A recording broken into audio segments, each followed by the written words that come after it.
Hi, welcome to Encompass Academics Preschool Academy. We are so sorry you couldn't make it out to our open house, but we wanted to give you a little tour of what we're going to have to offer for children ages 2 to 5 years old. So as you start out here, you'll see our parent handbook that explains all of our policies and fun safety procedures and curriculum, everything you ever wanted to know. Every parent who registers will definitely get a copy of the parent handbook and be able to review our policies prior to signing up. There's a little bit of a description of what you're going to see tonight during open house. So there's lots of things throughout the room: our mission, early learning outcomes and the domains, center-based learning, safety measures.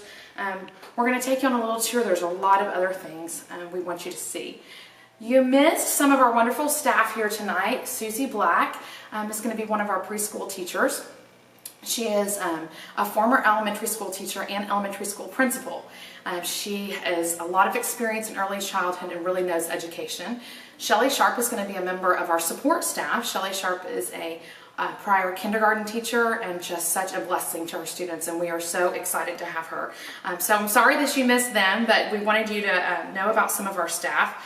Myself, I used to be a special education teacher and elementary education teacher. I've also spent 6 years being a reading specialist. I was an adjunct professor for early childhood classes and supervisor of student teachers. So combined, all three of us, we have 70 years in education. So you're getting some ladies who love children, love what they do, and really, really love early childhood. Certainly one thing we wanted you to know is after this, if you have any questions, feel free to message me, text message, call, Facebook message, email. We'll be happy to answer any questions. So you can find on our website also information about what days we have available. We have a program 3 days a week: Tuesday, Thursday, and Friday. Our 2-year-old little darlings are going to have only going to be able to come 2 days a week, which is Tuesdays and Fridays, 9 to 1. They do have to be potty trained. Because we are such an academically focused program and we want our teachers to really be able to spend their time on curriculum and enrichment, we are requiring that we are a completely potty trained program. Our 3s have the option of Tuesday, Friday, 9 to 1, or Tuesday, Thursday, Friday, 9 to 1. Our 4-year-olds come 3 days a week on Tuesdays, Thursdays, and Fridays. Sorry that you missed out on sweets and treats and the balloons, but maybe another time. Come down here and you'll see a little bit about our fine arts class. We're going to have a fine arts class that is a lot more than just a traditional music class. It's also going to have some acting in it, some dramatic play, some creative movement. So some things that you might see in the fine arts class are puppets, doing some puppet play and dramatic and creative play. This week's theme that we're doing, for example, in our classroom is community helpers. So the kids will have little community helper puppets that they can try out and play with in their fine arts class. Here's Elephant, if you've ever played that, where little butterflies go all around the room and the children can dance and sing and play to worship music. We're going to have lots of instruments for them to try out, a variety of instruments, not just one tambourine, but many. These are little finger puppets. And there's little, all different instruments that will highlight a different one each week. And the children can also be involved in little finger puppet play. We also have the Bible characters. Those are some of the things that they're going to be doing in the fine arts class. Of course, they'll be singing. They'll be learning worship music. They'll learn wonderful hand motions that go with that music to make it really engaging and meaningful. It also helps to engage all of the different learning styles because they're looking, which is your visual, they're hearing, which is their auditory, and they're moving, which is their kinesthetic. So that's very important. And that'll be in our fine arts class that children will meet at twice a week. So come down here and we have our 5Ls class. Our 5Ls class is a little bit different in that it's looking a lot at literacy, library, language development, a love for reading, and our leveled readers. That's our 5Ls, and a love for all of those. So our pre-K4 students will actually bring home guided reading books. And these are little books. These here are leveled A, B, C, and D. These are beginning readers that what a lot of students bring home in kindergarten.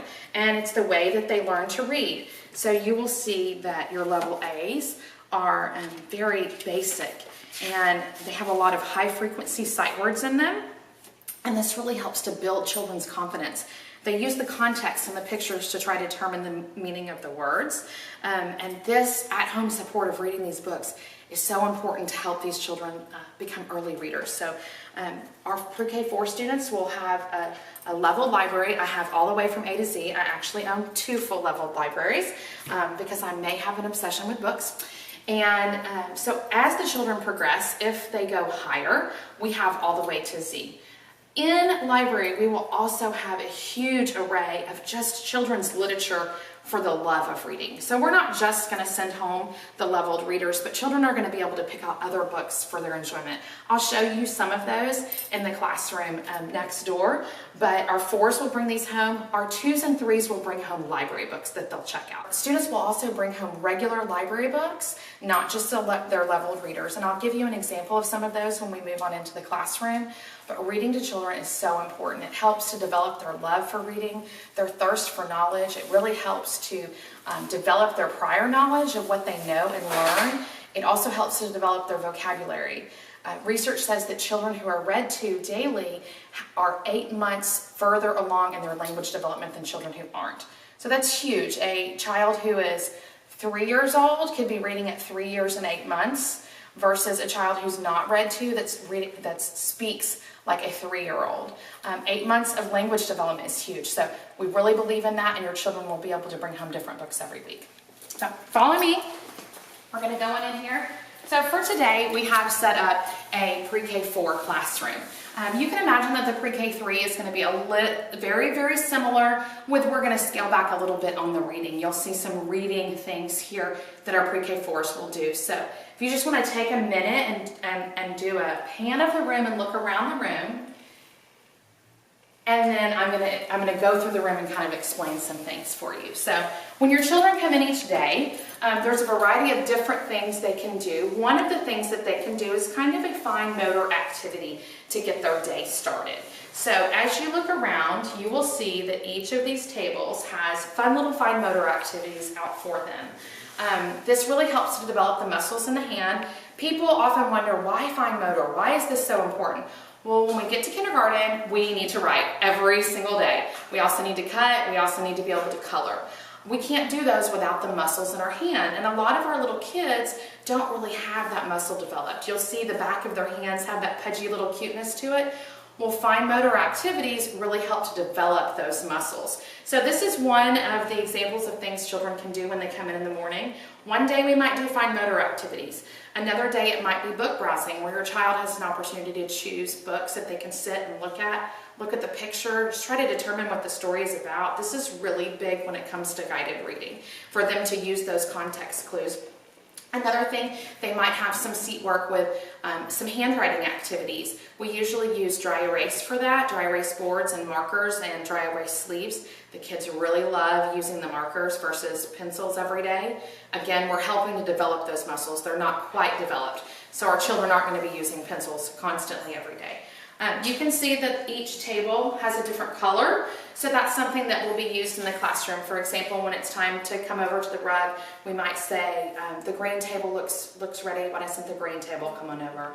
Next would be the red table. It helps them to learn their colors. It helps them to learn to get ready for learning and to get their area ready, and just that classroom management and learning how to be a good classmate and peer. So come on down here. Like I mentioned, this week's theme is community helpers. So our themes will usually have something to do with science and social studies, because science and social studies will be integrated into the classroom. So with our themes, there's going to be fun things the kids can do in the class. For example, one of our learning centers may be pretend play. And you see we have all of these different community helpers here for pretend play. We also have a variety of books about our community helpers. Who was our biggest community helper right there? It was Jesus. Who else are community helpers? Batman and Superman. We really try to make it fun for the kids and things that they really enjoy. These books will be ones that they'll that will be read to them at circle time. We'll discuss them. We'll have some listening comprehension activities, but they'll also be available for them to check out. So this is just an example of a unit. The unit that we did the week before was the solar system. So you would see similar things, some planets, books about planets, activities that have to do with planets. These are little puzzles that the kids can put together. This is a little beginning reader. This is around a level B or 2, and this is something that they're going to complete together in their small group learning. And then they learn to read it, and then they can take it home and practice reading it. And we get to the back page where they're going to be encouraged to write. So this is a springtime pre-K4 activity, but you'll be surprised. Some of them will be able to sound out some words and do this, and others we're going to help with because we're going to be in small group with only 3 or 4 kids at a time. So come on down here, and one of the things you're going to see is their take-home folder. So every child, this is in a pre-K4 classroom, is going to get a folder that they'll take home. This is our peak of the week that gives you an example of what a week in our classroom is like. The letter sound of the week, the word family we're working on, which is the and word family, what those words are so you can practice reading them and saying them at home, what we're doing in math, what our thematic learning is, which is community helpers. It talks about what they're doing in the 5Ls class that week, which is talking about a story with Noah's Ark. That is the Bible story for the week, and the scripture is Noah found grace in the eyes of the Lord. Children will get stickers on their star student chart. If they memorize the scripture, we do try to keep them very short for the children. And it talks about fine arts class.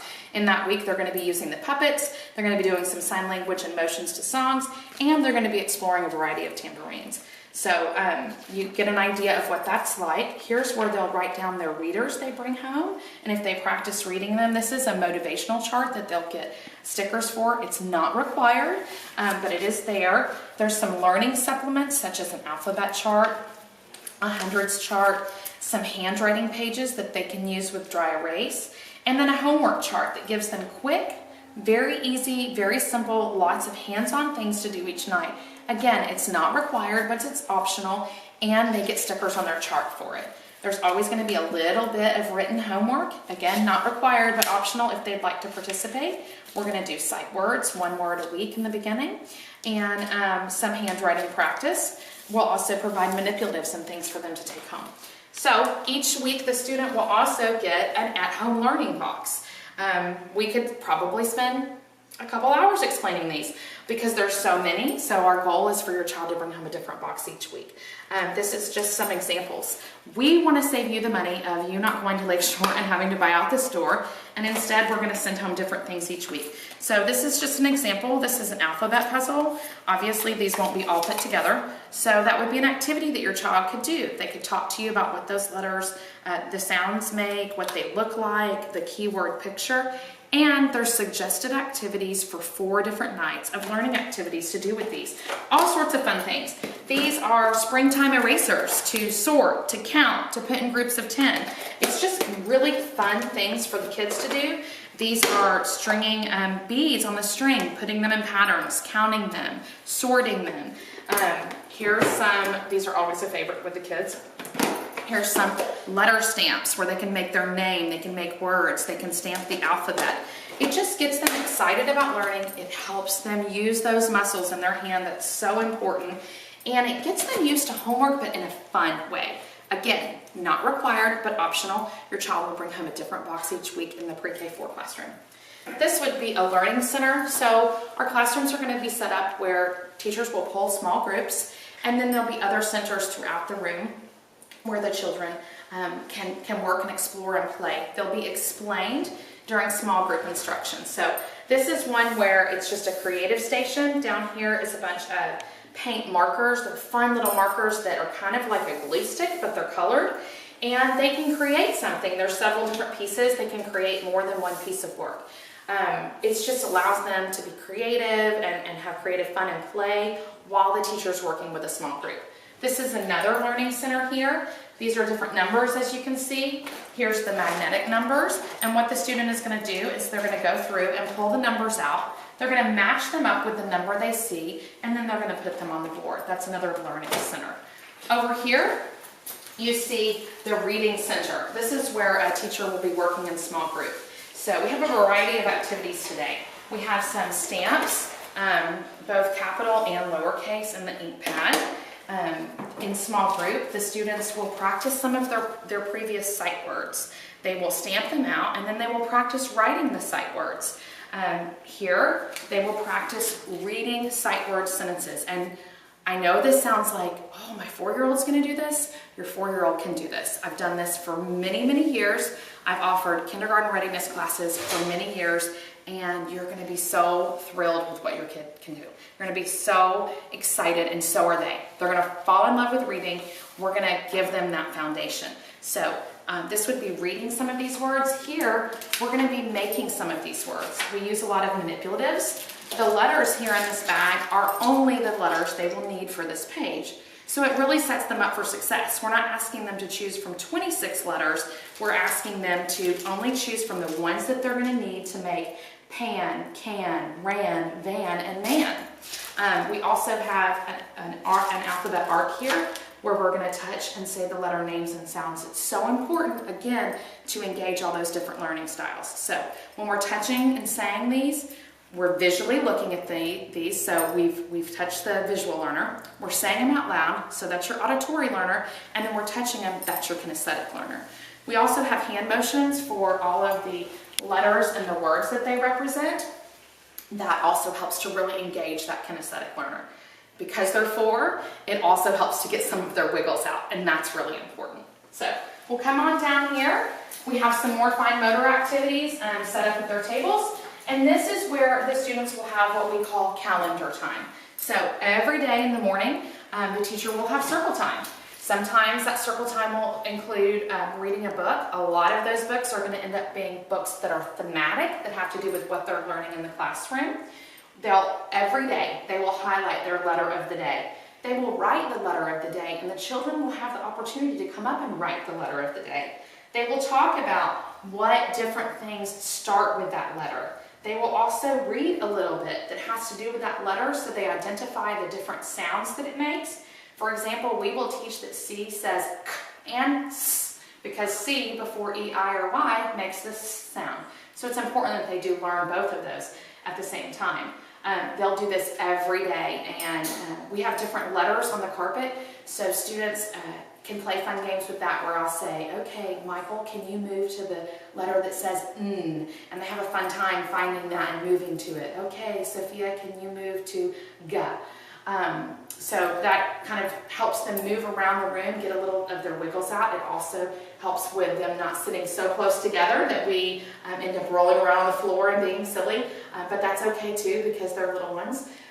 During circle time every day, we're going to work on our numbers. We are going to work on our calendar, discuss what day it is. The children will be the ones to come up and put the numbers on the board for the next day. We'll discuss the weather, and we'll discuss what day of the week it is. We'll usually highlight what our theme is for the week and discuss that in circle time, because you really have their attention. It's very different talking to the classroom of children with the students at their tables and desks versus having them right there in front of you. So every day your child will be engaged in that circle time. We're also going to have share time during that circle time. It's really important that the children bond, they get to know each other, they share, they learn so much from one another. So every morning we'll have an opportunity for students to raise their hand and share different things that from home, different, I went to the rodeo this week, or my dog had puppies, just different fun things that helps them get to know each other and really bond with one another. So we'll have that during circle time. I think we talked about this with the peak of the week, that each week your child is going to have a Bible verse and a Bible story. So for example, this week is Noah's Ark, and these are fun little claims that the children actually can help participate and make the scene, where they learn about the animals came 2 by 2 on the ark. And every day at circle time, we're going to practice our memory verse. Noah found grace in the eyes of the Lord, Genesis 6:8. We do make those memory verses short. These are little lines. We're not asking them to retain a lot of words and sentences at once. It's not required that they learn or memorize the scripture. It is encouraged, and if they do get rewards on their sticker chart. What happens when your sticker charts gets filled? You get to go to the prize box. So every one of our classrooms will have prize boxes inside the classroom with little small treats and toys that really helps to get the children motivated for behavior, for hard work. Because the truth of the matter is, in life, we really are rewarded for hard work. We are rewarded for good behavior. And we want to build that intrinsic motivation. So that is something that they can earn stickers for. We'll almost always have a craft that goes along with our Bible time. This is a fun little craft that the children can do with cotton balls. Stretching those out and working on those tissue paper really helps to develop those fine motor skills. They will go to chapel time. Our chapel teachers are going to vary from week to week. I myself will be leading chapel. Some of our teachers will be leading chapels. The pastors of the church will be guest leading chapel. During chapel time, we will always have some songs that we sing. We'll share our Bible story for the week, our scripture for the week, and we'll also learn to pray for one another. We'll learn to thank God for our blessings. We'll learn to pray for those in need. And we just really want children to learn to develop that relationship with God and know when to come to Him. Not just when we need things, but to also thank Him for our blessings. So we are going to have other classrooms. Today, we shared with you a pre-K4 classroom. Obviously, it takes a lot to set these classrooms up. Right now, it's not running as a preschool. It will in the fall. So we thought the best classroom to show you was our pre-K4s. Our pre-K3 classroom will be set up in a very similar way, and we'll be able to show you video of our pre-K2 classroom a little bit later. But we hope you enjoyed the tour. We hope you learned a little bit about us. I know I talk really fast, so thank you for bearing with me. And certainly send me a message of any kind if you have any questions. We would love to hear from you. Thank you so much.